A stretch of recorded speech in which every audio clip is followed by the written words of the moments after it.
And you're watching Breakfast Central on News Central. Let's go straight to our top stories for today. Now, the U.S. ambassador to Nigeria, that's Leonard, has expressed the country's readiness to assist Nigeria to identify sponsors of terrorism in the country. Now, Leonard, during a press briefing in Abuja, said talks were ongoing on the matter, adding that the American government is eager to partner Nigeria on this. According to her, Nigeria has had a strong bilateral relationship with the U.S., saying that the situations are not the same. But the big question a lot of people are asking is, how soon will Nigerians feel the impact of the U.S. government in the fight against terrorism and crimes? Now we have joining us this morning, News Central Chief Researcher Abdulateef Ahmed, alongside current affairs political analyst, but I think we have Abdulateef Ahmed with us this morning. Good morning, Abdulateef. All right, so while we try to get our correspondents with us to talk on this matter, U.S. government, alongside the ambassador, saying they will be helping Nigeria, assist Nigeria to identify Boko Haram sponsors. Right now, Lisa, this is not the first time we've had this kind of talk where we're looking for international community to come to our aid. I mean, in 2014, the former president... It depends on what type of aid. Sorry to cut you short. What type of aid? Because now we're talking about helping to identify the sponsors. Sponsors. Yeah? Right now, I mean, supposedly sponsors within our own. It could be within, it could be outside. I mean, but let's even identify the sponsors. Now, the former president, Goodluck Ebele Jonathan, in 2014, when he went for a summit in Belgium, he called out the international communities, the heads of state, during the European Union and African Union meeting and talk that they had. And he reached out to them saying, look, these people, these terrorists, this Boko Haram people seem to be getting bigger by the day. This was in 2014, no, this bear in mind. Now, 2014, 2021, that's over 6 years ago when this call was being made. So this is not the first time we're asking or we're coming out to tell the international community or the heads of state to come in at this point in time to help put a permanent solution to Boko Haram and the issues around it. Okay, so let's bring on our News Central Chief Research Monitoring Desk, Abdulateef Ahmed, alongside current affairs and political analyst Godi Officer. Gentlemen, good morning to you. Welcome to the program. Good morning. Thank you. Right now, gentlemen, it may seem as though there is hope that this insecurity will stop, going by the comments of the U.S. envoy. What are your observations, Abdulateef? Let me start with you. Okay, it's a welcome development that we're hearing such pronouncement. Any help is better than living in a state of anarchy where we do not have a direction or we do not know clearly when the spate of insecurity will begin to decline. What is not surprising, however, is why we need to be told that we may get to know the sponsors. I would ordinarily feel that the information should be out there. It should not be exclusive to the government, because we have realized over time that the government continues to tell us, for instance, that it knows the sponsors of or the brains behind the banditry in the Northwest, but we have not seen commensurate reaction as to apprehending, prosecuting, and punishing those that are behind the unrest and banditry and insecurity in the Northwest. Again, you look at what Garba Shehu said some time ago, where he said, if Nigerians get to know those who are sponsoring insecurity in Nigeria, it will shock Nigerians. We want to be shocked because we've gone beyond shock. We've been harvesting deaths, needless massacres on a daily basis. It is now time for us to know who are those behind these atrocities. So any form of help from the United States is welcome. Right now, God, did you share the same sentiment? Good morning, Enobong and Olise. It's long quite a while. I think Ahmed has actually spoken well and put the nail on the head. I feel that at this point, I don't think there should be any press release to unravel those behind the sponsorship of the insurgency in Nigeria. It's gone beyond Boko Haram. We have banditry now. The headsmen were there and the rest of it. I feel that the Attorney General has already said they have about 400 people in their custody who are behind or sponsors this. UAE didn't hold any press conference to jail those guys who they said were transferring money to Nigeria, were behind the sponsorship of Boko Haram in Dubai, where they were jailed recently, and they are still in UAE custody as we speak. So when we call for a press conference to announce that we are partnering with the country to expose or to name and shame those behind a very, very criminal act like terrorism, I am shocked. Again, I feel it also goes to show that we've been living in denial, and government has been lying to us. Pardon me to use that word, Polisa. Has been lying to us that they know everything about it. And again, if you tell someone that you have already finished your homework, you come back home as a primary school pupil and told your parent that you have finished your homework before you even arrive home, your parent wouldn't have any problem coming to vet your books, okay, until when you get to school the following day and your teacher call your parent and said, why didn't this boy not or this girl not have his own work done? And then your father, when you come back home, your parent will now sit there and say, you told us that you finished your homework. The Nigerian government has come out many a times to say that they have technically defeated Boko Haram. So it is marveling, it is unimaginable that we are now doing a press conference in 2021 to say that we are about to come out with the names of those behind the Boko Haram, who have been sponsoring Boko Haram and the rest of it. It is the failure of government, it's the failure of leadership. It goes to show that the government has been speaking with the both side of their mouth, which is very uncalled for. And I think the Nigerian people, you could see perhaps what happened in Kaduna yesterday, the day before yesterday, could prompt this. And again, because it happened to the son of a very prominent Nigerian, and a press conference must be held. So it doesn't show that the government is in full grasp of the situation, or they actually know the direction they are going. It's unfortunate that at this point, the insecurity in Nigeria has escalated, and they keep saying that, you remember the last time the president spoke abroad, he said the president has actually done well and is in full control. The Minister of Defense said that in his speech that he was reading for Mr. President, that Mr. President... All right, Godi, we still have you and our Chief Researcher, Abdulateef. Now, Abdulateef, the President of the Nigerian Senate, Ahmed Lawan, he described the elements of Boko Haram's insurgents surrendering to Nigerian troops as quite welcome developments in his own words. Now, Lawan disclosed this in a statement in Abuja. Now, while reassuring people that the federal government will continue to work with the state government to ensure restoration of peace and stability. But I come to you again, Lateef.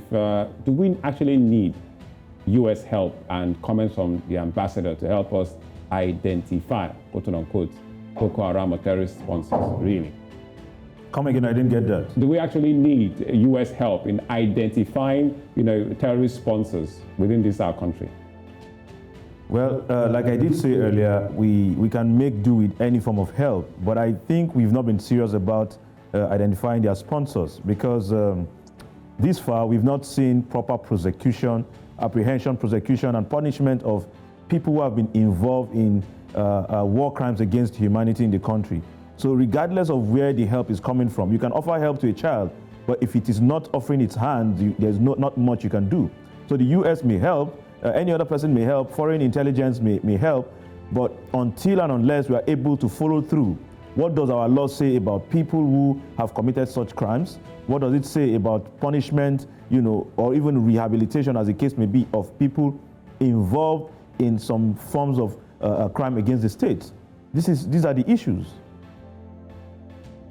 What the Senate President just came out to say, talking about encouraging people who were surrendering to Nigeria. Should you or should we actually encourage surrendering at this point in time, Godi?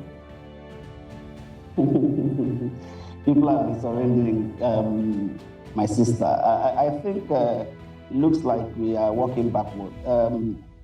Like what Lateef just said, do we actually need a press conference to announce that we are partnering with someone to identify those behind these cases? Do we need that? Because we suddenly turn a government to press conference government. You want to purchase arms, you hold a press conference. You want to do this.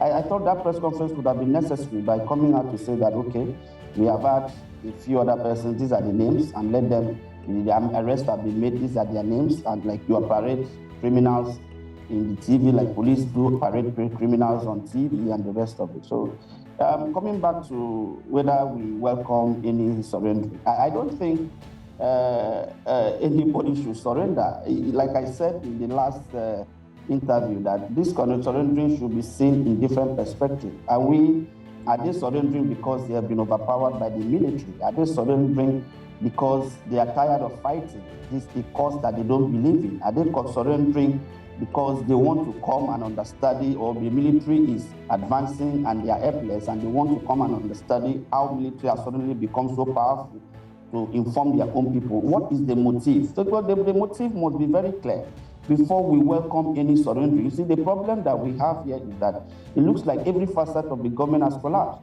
You don't even need any single person to let you know that this is the person surrendering. We have DSS who has been, before now, if there's going to be a protest, the DSS will come out to tell you, an internal protest where people are not happy about certain things and they want to go on with the peaceful protest. DSS will come out with a report that they have a report that somebody somewhere is going to ferment trouble and the rest of it.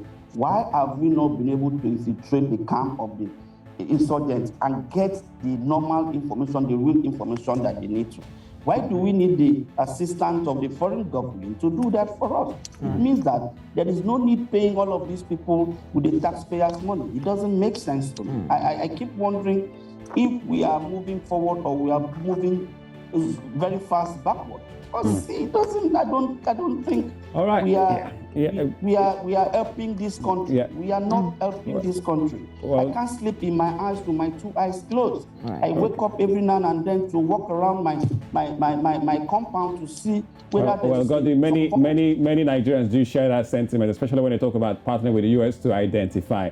Identifying is one thing, neutralizing is another. But still talking about the deteriorating state of security in Nigeria. Now, the eastern part of the country is not left out, as it has witnessed so many clashes. Now, yesterday, a video surfaced online regarding IPOB, but once again, now we would like to let you know that and warn that these images you're about to see here are quite disturbing. Some of the images we'll be showing you right now, so we got them yesterday that came out of the southeast in regard to IPOB.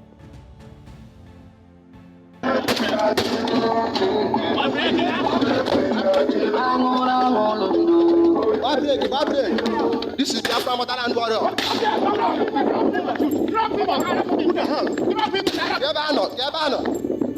This is Biafra motherland warrior. This is Biafra motherland warrior. Yes. Come on. Shh. Biko buogidia. Only Igbo ebe come on ihe na me handle this be na si onye Igbo. This is Biafra motherland warrior. Onye Igbo ebe drop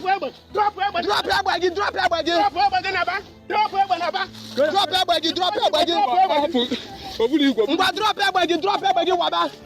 Yipu uniform gị. Yipu uniform ozugbo. Unna apụ ara. This is Biafra motherland warrior.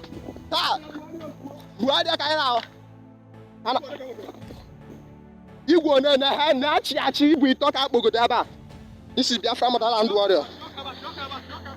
Onye bụ fuel wepụta fuel n'ime motor. This is Biafra motherland warrior. Really disturbing scenes as we got those images yesterday in the southeast of Nigeria. So those were members of IPOB chasing members of NSCDC, shooting at them. And for those who are conversant with the Igbo language and the conversation that was going there, that was really, really, really terrible to see, watch, and even hear. We still have Latif, research desk and monitoring, and also Godi, a political and current analyst here on the program. Right now, I mean, gentlemen, we just saw that disturbing video. The person even recording was also telling the men in the uniforms to take away their uniforms and also take their rifles. How did we get to this point where rifles of many sorts are out there in the hands of these criminals? Let me start with you, Abdul Latif. So one thing we must understand is between Libya, Chad, and Nigeria, a lot of arms, in fact, the highest amount of arms in Africa in the hands of non-state actors are in Libya. And it is just a country away from Nigeria. And what it means is that wherever there are criminal gangs, they cooperate, they share information, and they share supplies of arms and armaments. What we have is a failing security across board. And because the government has continued to fail, people have resorted into arming themselves against criminals. However, the same way people are trying to arm themselves, criminals are getting more access, having more access to weapons and inflicting more criminality on the polity. So it's a state of failure of security, as the case may be. All right, Gandhi, I'm sure you've also been witnessing those images on social media, quite disturbing. How do we, recover from all this? Because this is in the south, it's not even in the northeast or the northwest. This is in the southeast, and we have so many ungoverned elements, so many people with weapons. It's almost as if it's a breakdown of law and order in many parts of Nigeria, ungoverned spaces. Sir, I've broken down completely to see once a very peaceful region thrive with commerce has been reduced to this site. This is what we've just seen now. Okay, every Monday is become a terror day in the southeast. It's as a result of the failure of the state. The state has completely failed in terms of trying to resolve this crisis in that region, and it's escalating fast. It's getting to everywhere. It's getting to some of the most peaceful area in this country: Lagos, Abuja, some key cities where people that are living there are not just indigent; they are become the owner of the place. So it's scary to see this. It's scary that human lives in this country does not mean so much. I watched that video and I'm asking myself, these are fellow Nigerians, and everyone involved in that episode are Nigerians, full-blooded, to say the least. And you see a fellow Nigerian doing that to another Nigerian. It's disheartening. And nothing has happened. And it was even on video. Someone had the time to pick it up in video. Not just, it's not a CCTV, it's a camera, it's a phone camera video. Someone had the mind to do that. Even watching it by myself, I can't look a second time. You can imagine what we have reduced to. Someone once said that only abnormal people in Nigeria are shocked by what is happening in this country. Then the normal people are immune to it. They think the most disgusting thing on earth doesn't shock us anymore. We have lost our tear board have all dried up.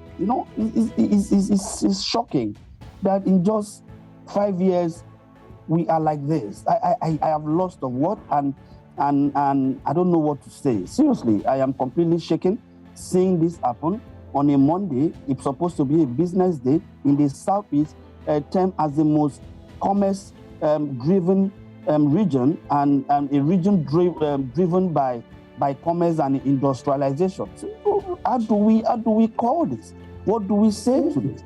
If those people are of any ethnic stock and they identify, imagine the reprisal that could go on in this country. The country could actually go up in flame. So it's high time Nigerian government put their foot down and stem these ugly incidents in the board. It is very sad and very disturbing. Yes, we did warn about the disturbing images as we saw them yesterday, all over social media and also the media indeed. Well, thank you so much, Godi Ofose, political and current affairs analyst, and to our News Central Monitoring and Research Desk head, Abdulateef Ahmed. Thank you, gentlemen, for your time on Breakfast Central this morning. Thank you for having me. All right. More top stories coming right here on the program.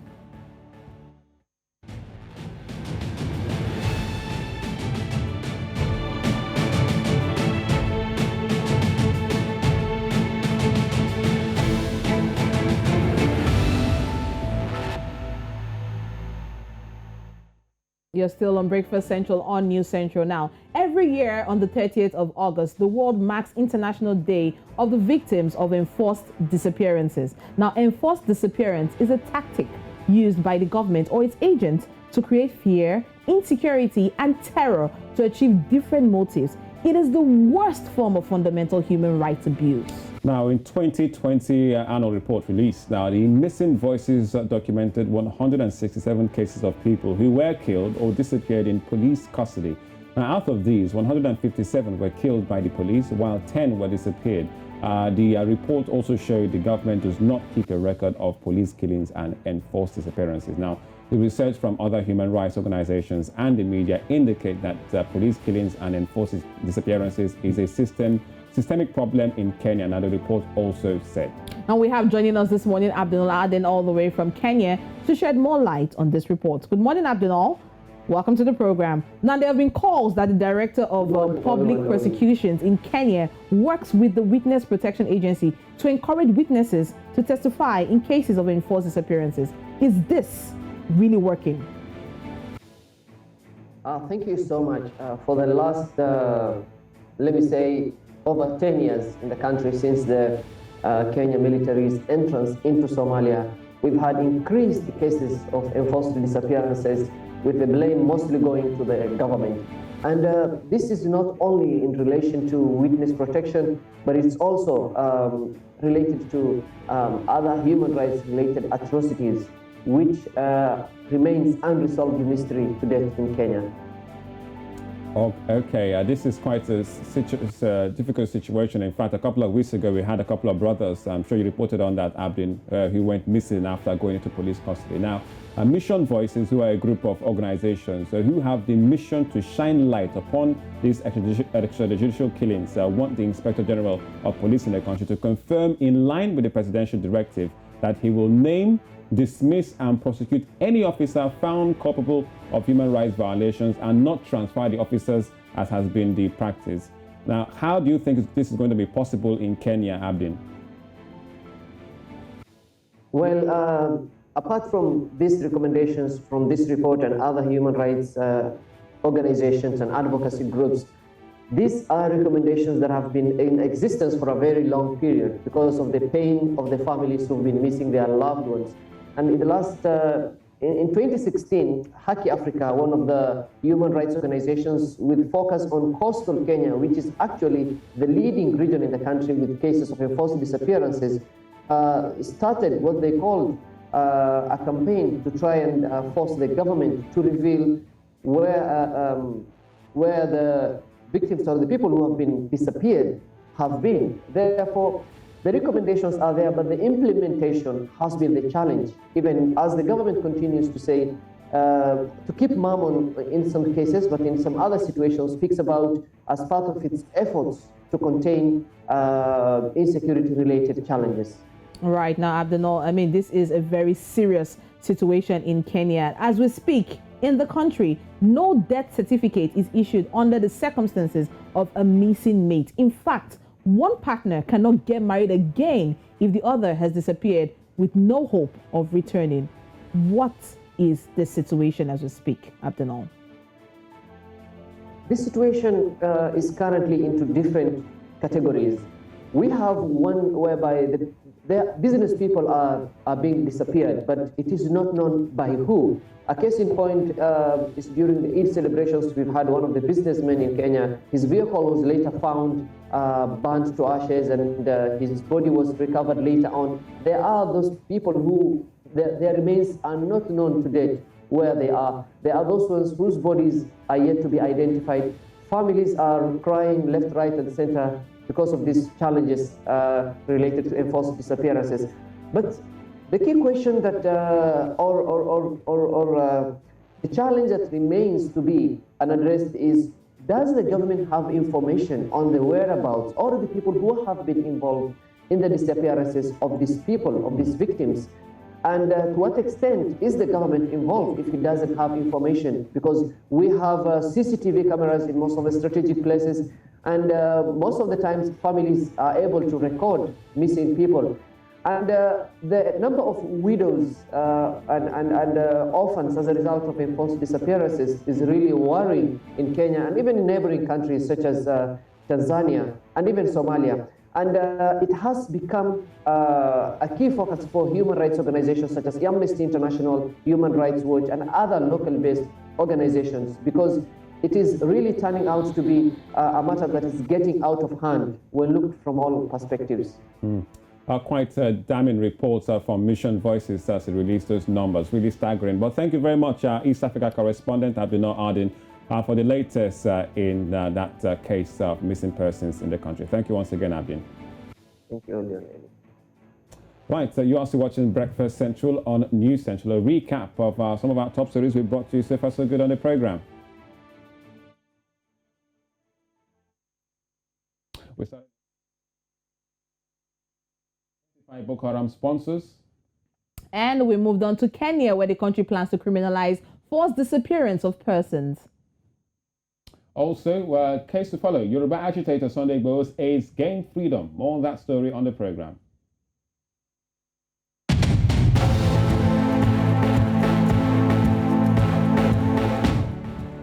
Right, you're also watching Breakfast Central on News Central with Oluchi and Olisa. Will take us now to Egypt, where the country's Ministry of Endowment has ordered removing all books that could incite violence or any book or booklet posters affiliated to the banned Muslim Brotherhood's ideology from all mosques nationwide within only 2 weeks. Now, head of the religious sector of the ministry, that is Hamzat Abdulaziz, issued a decision for all ministries' directorate to form committees to re-examine books, magazines, or publications in the mosques and remove all publications that adopt an extremist ideology or belong to any extremist group. Now, in court, it says all imams are not allowed to put any books in mosque libraries without having permission from the General Administration of Religious Guidance at the ministry's General Diwan. That is what the decision reads, end of quote.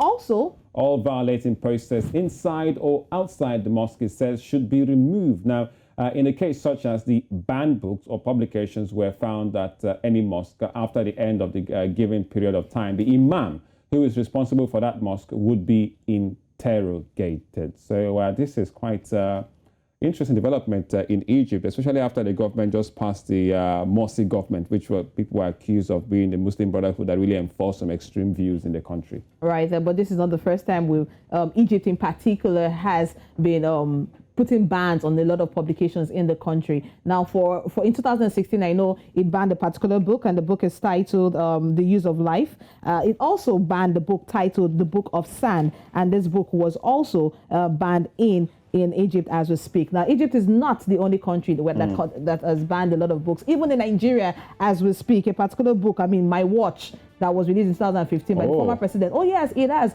been banned in Nigeria as we speak. They did hold extreme views. It's not religious in any way. It was an autobiography, right? But it also, according to what they said from the research, it also was criticizing everybody in politics as at that time. Right. The case of Egypt in this one is that it looks like it's targeting a bit of religious books that in their own mind, they profess extreme views. But that's, again, it's a book. If people want to read it, even if it's banned, does it mean that people who cannot read it or cannot own it or cannot have it in their houses, yes, it might be banned from places like the mosque and public worship centers, but can people not still have access to these books? And can they be smuggled, or people still have copies in their libraries? You never know. Well, you can have access to the books, but not if you're living in the country of Egypt. You can gain access to it probably online in other places, but in the country, all the publications of that particular book will be taken out totally.